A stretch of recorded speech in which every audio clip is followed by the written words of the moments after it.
Question number second, liquidation of company, Dr. S.N. Shukla, corporate accounting. A limited company which has paid up share capital of 5 lakh rupees went into voluntary liquidation on 31st March 2018. The following are the particulars of its assets and liabilities as on that date.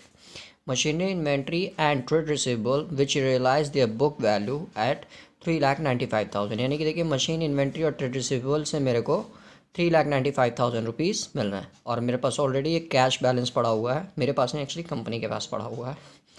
So cash 5,000 rupees okay.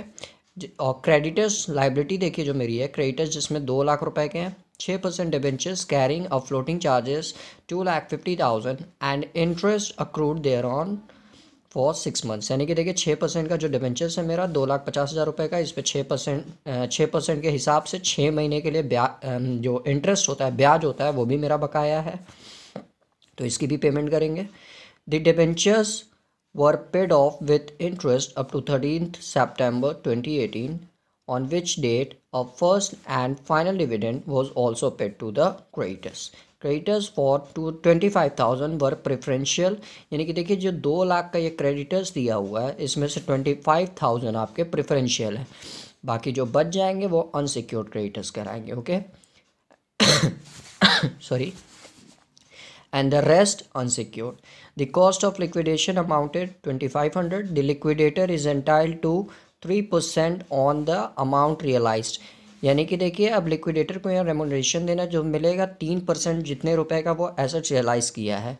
तो देखिए 3% इसका 3,95,000 का ये assets उसने realise किया था and 2% of the amount distributed to the unsecured creditors. तो देखिए आप प्रेफरेंशियल क्रेडिटर्स आपके दिए थे ना 25,000, तो बचे हुए क्रेडिटर्स ही आपके अनसिक्योर्ड क्रेडिटर्स थे, तो जितना अमाउंट बचेगा इनको जितना देने के लिए उसी का 2%.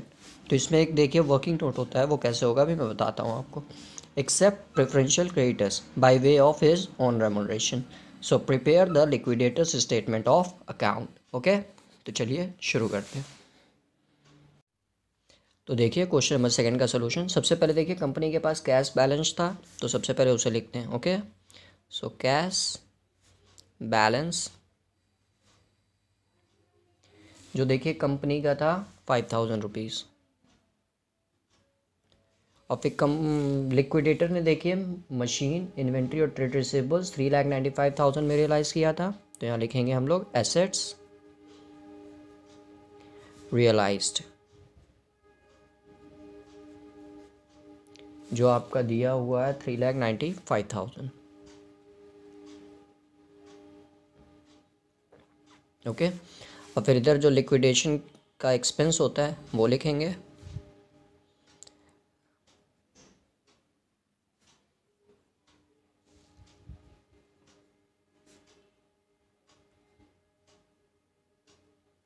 तो लिक्विडेशन में देखिए आपका जो खर्च हो रहा है वो हो रहा है 2,500 रुपये.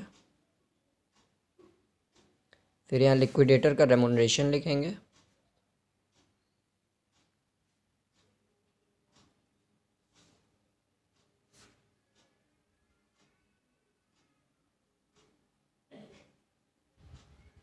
तो रेमुनरेशन देखिए दो चीज़ पे मिल रहा था, एक तो ऑन एसेट्स रियलाइज्ड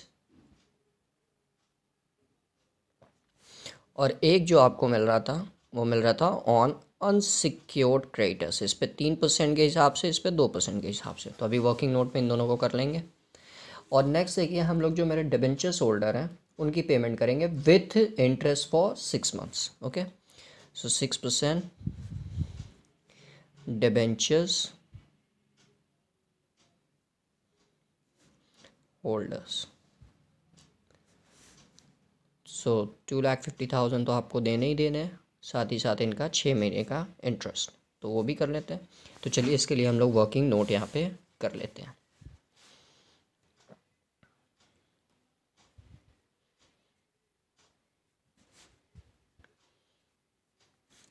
तो इसमें देखिए सबसे पहले हम लोग रेमुनरेशन इसका कैलकुलेट कर देते हैं. So calculation of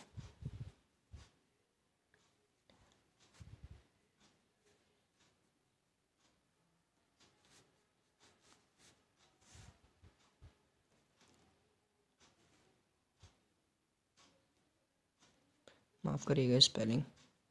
calculation of liquidators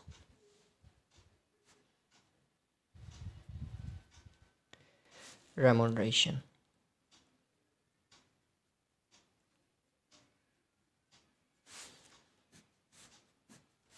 तो देखिए लिक्विडेटर को रेमुनरेशन एक एसेट्स में मिल रहा है, एक अनसिक्योर्ड क्रेडिटर्स में मिल रहा है। तो फिलहाल एसेट्स कितने का रियलाइज हुआ उसका अमाउंट हमको पता है, तो इसकी वैल्यूएशन पहले कर लेते हैं। Okay, calculation. तो यहाँ लिखेंगे ऑन एसेट्स। तो देखिए एसेट्स हमारा कितने का रियलाइज़ हुआ, 3,95,000 का, और इस पर इसको 3% के हिसाब से रेमुनरेशन दिया जा रहा है। सो 0 0 गोस कैंसिल। यह आएगा आपका 5 3 जा 15 करेगा 1, 3 9 जा 27 + 1 28 और 3 3 जा 9, 11,850 रुपीज़ यहाँ लिख दिया हमने। अब फिर यहाँ कैलकुलेट करना पड़ेगा ऑन अनसिक्योर्ड क्रेडिटर्स। तो ये अभी हमको पता है नहीं, तो इसके बारे में हम लोग यहाँ पे छोड़ देते हैं। जब अमाउंट पता चल जाएगी तब इसकी कैलकुलेशन की जाएगी। अब ये कैलकुलेट करते हैं। Interest on 6% debentures for 6 months।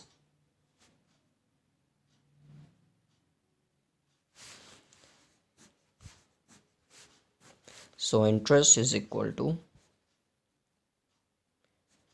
देखिए डिबेंचर्स मेरे कितने के थे, 2,50,000 रुपये के। इनका रेट ऑफ इंटरेस्ट जो है वो देखिए 6% है, और 6 महीने के लिए हमको कैलकुलेट करना है। That means 6/12।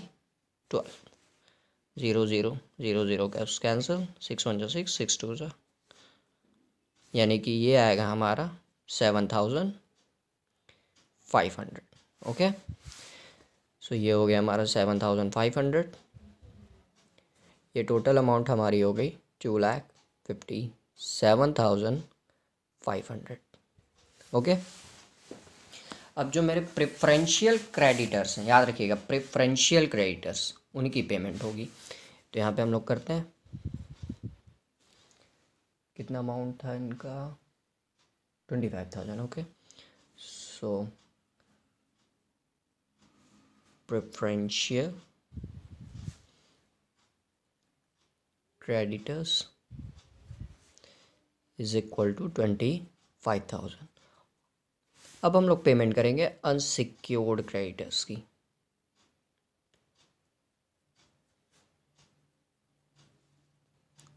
ओके, तो फर्स्टली चेक करते हैं मेरे पास अनसिक्योर्ड क्रेडिटर्स को पेमेंट करने के लिए कितना अमाउंट बचा हुआ।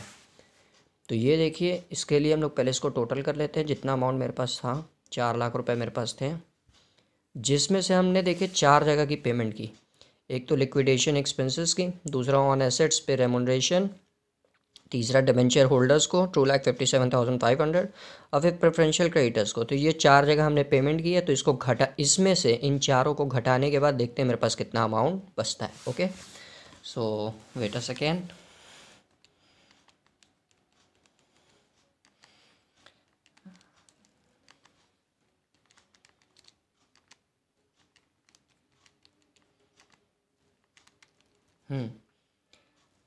तो देखिए हमारे पास अमाउंट बचेगा 1,03,150। बट देखिए मेरे क्रेडिटर्स जो थे वो 2 लाख रुपए के थे, जिसमें से 25,000 तो प्रेफरेंशियल हो गए थे। तो बचने चाहिए हमको, जो पेमेंट करनी है 1,75,000 की। बट अनफॉर्चुनेटली हमारे पास उतने पैसे नहीं हैं। हमारे पास बचे हुए हैं सिर्फ 1,03,150।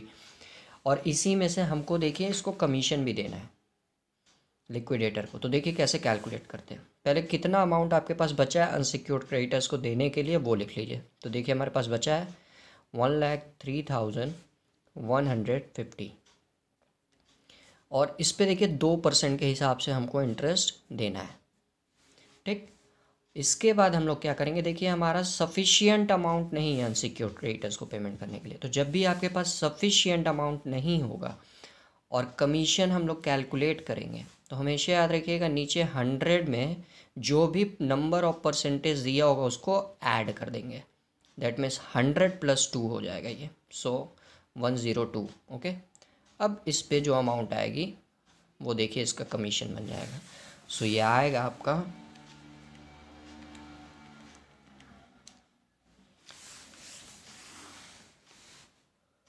2023 आपका ये रेमुनरेशन आएगा। इसको जोड़ के बाहर दिखा देते हैं। 3 5 2 7 8 2 1 3 और ये 1 13,873 रुपये लिक्विडेटर्स का टोटल रेमुनरेशन हो गया, एसेट्स पे भी और अनसिक्योर्ड क्रेडिटर्स पे। अब जो पैसा बचेगा वही अनसिक्योर्ड क्रेडिटर्स को दे दिया जाएगा। तो आपके पास बचेगा जो वो होगा